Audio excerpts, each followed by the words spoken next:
Like it or not, our laws are about to be enforced. Those who live in sanctuary cities that harbor illegals are now teed up to lose federal law enforcement funding and protection. And each and every one of you has a decision to make. Everyone in those 300-odd sanctuary counties and cities. So, what's more important to you? Would you rather protect illegals who flaunted our laws to come here and some who committed crimes while here, or law-abiding American citizens who shouldn't have to lose police protection because they happen to live in a sanctuary city? Now, if you believe in America and everything we stand for, it's time to demand an end to these criminal enclaves. In his first whirlwind week, President Trump signed an executive order directing the withholding of grant money from sanctuary cities who refuse to comply with federal immigration laws. The re-implementation of secure communities, where state and local governments share fingerprints to help actually identify undocumented immigrants. To force other countries to actually take back criminals by using leverage like withholding U.S. visas. And a new victim program for Americans who have been victimized by illegals. And now, weekly statistics of Americans victimized by illegals living in sanctuary cities.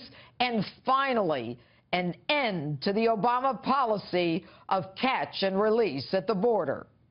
So, you can march and you can hate and you can shame and you can demonize the 45th president. But I've got news for you. Law and order is back in the West.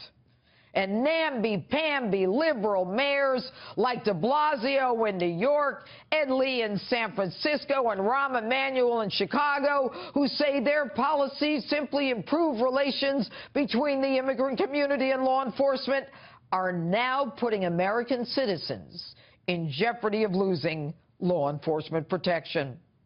Now, I admire the kumbaya goal of community law enforcement identifying criminal activity by illegals, but it doesn't work.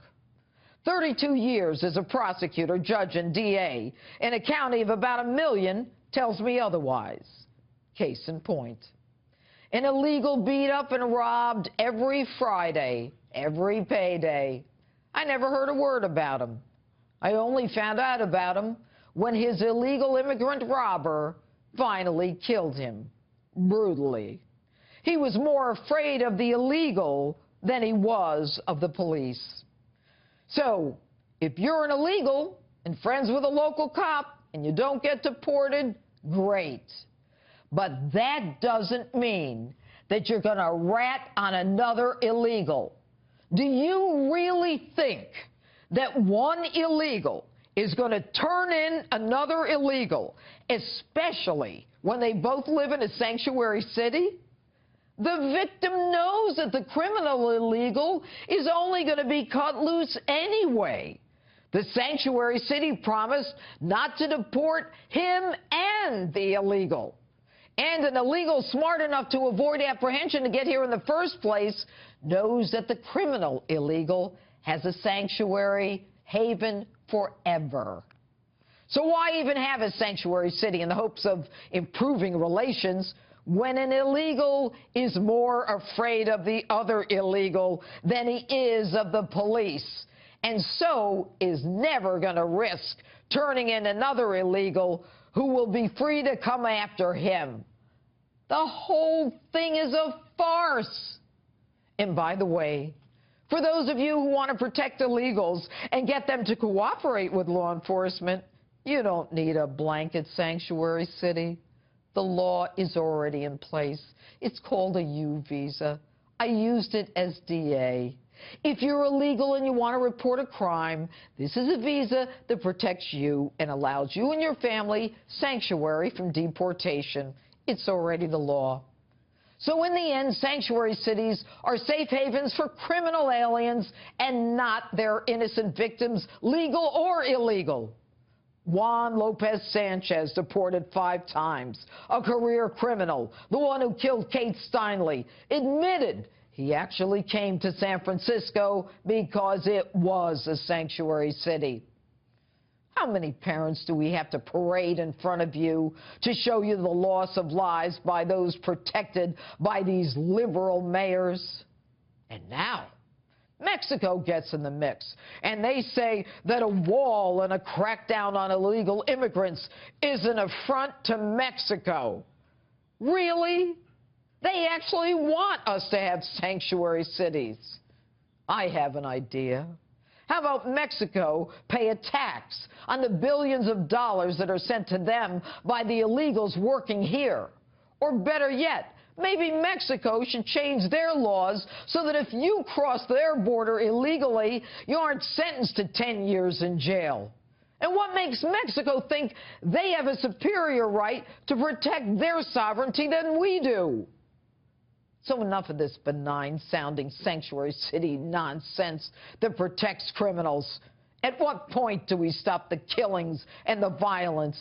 Are you actually willing to risk it all to protect the criminal illegal? And who would you put in that spot? Who would it be okay to lose? Your son? Your mother? Or as Steinle did, his daughter Catherine, who died in his arms as she walked along the San Francisco pier with him?